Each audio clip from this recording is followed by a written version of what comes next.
Yo, what's going on, guys? Give me my Stamina Nightblade build for FIRESONG. We're going to be rocking 64 points into max stamina here to get 26k max stamina, 30k max health, and 16k max magicka. We're rocking 1200 magic recovery with 1300 stamina recovery, 4700 weapon damage, and 33% weapon critical. 5600 pen with 18k physical and spell resistance, 1700 crit resist. We're rocking the warrior as well. I chose this for maximum power. I don't think we need any other mountain stone. We don't need sustain whatsoever. And you could run the lady if you want to be a bit tankier, but I just think the warrior is nicer because it gives us more damage. Vampire stage 3, it's a must for that juicy damage reduction, what can I say? And then running Smoke Bear Haunts, Jewels of Mistral will work just as good. It's just the cheaper version. You should run that unless you're rich. So definitely run Jewels of Mistral. Our break free cost will be 4800, critical damage 16%, and critical healing at 6%. We're running the Imperial here. I chose this for the double max stam and the extra sustain it gives you. You could run Khajiit here. Both of them are very viable options. The other races I would say are below her, but I definitely think Imperial and Khajiit are top tier for this build. Our stats fully buffed up: 6400 weapon damage, 2200 stamina recovery, 2k magic recovery with 86 physical penetration. Our resistances go to a crisp 27k on the front bar and 29k on the back bar. Alright, let's hop into our sets now. I'm running Retrograde Vitality on the back bar, Way of the Fire on the front bar, and then Engine Guardian as our monster set with One Piece Trainee and then Sea Serpent Coil. Let's go into our monster set first. I chose to run Engine Guardian just because I really enjoy it. You could run Battle Orcs for more damage, but Engine Guardian gives you a lot of sustain, a lot of extra survivability that is really love. Then One Piece Trainee, nothing to explain there. Retrograde Vitality, I chose to run this set because it's a very heavy dense set, which allows me to run everything else into pure damage once I put this on. I can never run a sustain on this build whatsoever when I have Retrograde Vitality on, and it allows me to pump so much extra damage because I don't have to worry about sustain whatsoever with this setup, and that's why I really like it. And then Way of the Fire, I chose to run this set because it's very strong at dishing out consistent damage. It has the highest, it dishes out the most consistent damage out of any set in the game, and it does just as much damage as proccing like Elk or anything like that, because you just do so much damage from auto attacks every 2 seconds. As long as you're weaving them properly, it does an insane amount of damage, and you cannot underestimate this set. Last but not least, Sea Serpent Coil. While at full health, you gain 40% damage reduction after taking damage at full health. For 10 seconds, you snare yourself by 40% and gain Major Berserk and Major Courage, increasing your damage down by 10% and your spell and weapon damage by 430. This is really strong since this gives you a bunch of free damages for getting hit. You get some nice damage reduction, which is very nice. The only downside is you snare yourself, but there are some ways around it that can help you, but it definitely is a really nice thing to run. But if you don't want to snare yourself constantly, then just run Mark and Ring. It's the other option I would definitely recommend. It just doesn't give you as much damage, gives you pretty much the same survivability. So it's just personal preference. If you don't want to snare yourself, Mark and Ring. If you're fine with snaring yourself in Sea Serpent Coil, all up to you. And then as our traits, running all infused weapon damage on all artillery. Our armor will be 3 impen, 4 reinforced. Our impens on our medium pieces, which are our boots, waist, and gloves, all prismatic on all 7 pieces. And then a reinforce on our legs, shoulders, helmet, and chest here, all prismatic as well. For our back bar, sturdy, max stamina, weapon damage enchant with powered 4.5% healing. I really like this over defending. I think it's way more value, especially since all my heals are on my back bar. I do think I get a lot more value since the soft calf resistances is 30k. Sharpened with flame, and then Nerdhone with poison. You can run double sharpen here, it works really good. It's just a personal preference. I like Nerdhone, gives you extra damage. If you overpen them, it's just nice to have. And then poison and flame. I run this for the double proc, but you can just run poisons here. That's once again completely up to you. Alright, onto our skills. Merciless Resolve, more damage. Power Extraction, insanely overloaded ability in my opinion. Gives you minor cowardice, reducing their weapon and spell damage. Gives you also gives you minor courage, increasing your weapon and spell damage, and it gives you your major brutality buff, which is insane. Ambush, minor, and minor vulnerability and minor berserk, very nice. And then surprise attack here. You set them off balance. What can I say? It's just your main spammable.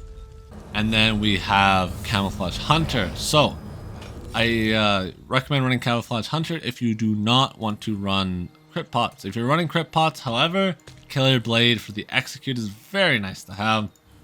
Once again, that's personal preference. One try pots, Camouflage Hunter gets there. No crit pots, Killer Blade.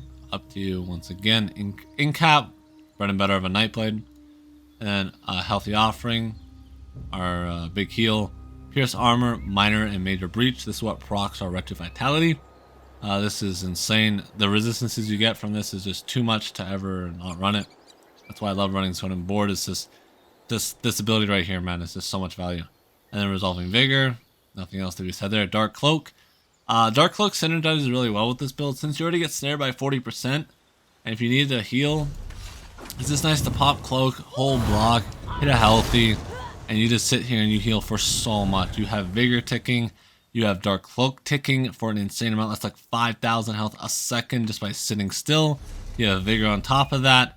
And you have Healthy Offering. And that's with me out being buff whatsoever. You're healing for so much health every second. It's insane.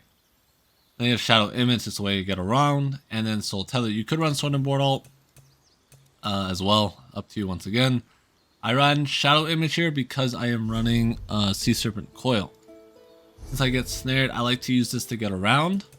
But if you are running the ring, Morrigan's ring here, I recommend running, let me grab it, Race Against Time. You can still run Race Against Time if you want on this build as well.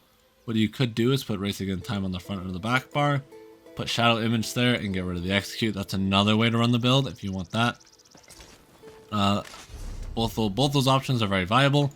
I should note, you can bunny hop while snared, by the way. That also reduces the snare by quite a bit. So you just bunny hop around while you're snared. It still gives you decent mobility. Another way I like to use the build, by the way, real quick, is I like to put down Shadow, go in for my ambush, and then teleport back if I get low, and then just pop Vigor, Cloak, and you just heal back up to full immediately. It's very nice. I like to use Ambush and Shadow Image as my mobility on this setup. Alright, onto our CP. For our CP, we're running Deadly Aim, Master Arms, Exploiter, and Duelist Rebuff. This is maximum damage, by the way. So I run this, and then Duelist Rebuff is my one defensive blue CP. If you want to go more damage, Backstabber is the way to go. 10% extra crit damage from behind.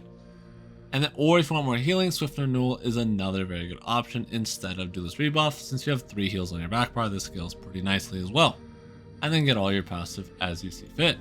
For the red tree, it is going to be Survival Instinct, Pain Refuge, Sustain by Suffering, and Fortify. Survival Instinct is an insane CP passive, cannot live without it. Pain Refugee, reduce damage taken by 2% for every 2 negative effects. Since you have no way to cleanse, very strong as well. Sustain by Suffering, since you always have a negative effect on you in PvP, free recovery, and then Armor gives you extra tankiness, and then get all your red CP as you see fit. And then for green CP, I recommend Rationer, Liquid Efficiency, and Get Your Rider and War Mount. And then once again, get all your CP as you see fit. I also should mention this works very well in non-CP since you have so much sustain from Wretched. Just keep that in mind. I don't think the only thing you would ever have to do is change your warrior to a recovery. And then you would run like Battle Experience at the end. If you wanted to go into Battleground or something like that, that's the way I would. Alright, let's talk about the way you want to play the build. It's pretty self-explanatory. You just want to pop all your buffs as so. Ambush in, and you just want to spam Surprise Attack until you get a nice window. You spam Surprise until your Merciless is fully procced. Once your Merciless is fully procced, you hit him with the in-cap, Merciless, and you just kill him. This build is very built around sustaining damage. Since we don't have any stealth, we're not really like going in and out of stealth. We're just there auto attack, spamming, proccing our way of the fire, constantly putting pressure on the way of the fire, surprise attack spamming. Ambush here gives us 10% extra damage on that opponent. And then yeah, this is very nice. You just constantly putting on the pressure. Okay, I'll show you the abilities fully buffed up here. 24k on Merciless, 12k on Surprise, 18k on In-Cap, with our way of the fire doing 4,300. So it's very nice because when you auto attack and it procs, it's easy 6k right there. auto attack right there. That's easy 9k on this enemy. So it's quite a bit. It's like 3 to 4k in auto attack in PvP with the damage reduction up, which is an insane amount of damage just coming from an auto attack. Then on top of that, you have surprise attack here hitting, and you're just, you know, auto surprise attack, auto surprise attack. It does a bunch of damage for free, and it's just a lot of sustained pressure that wears down the opponent's resources.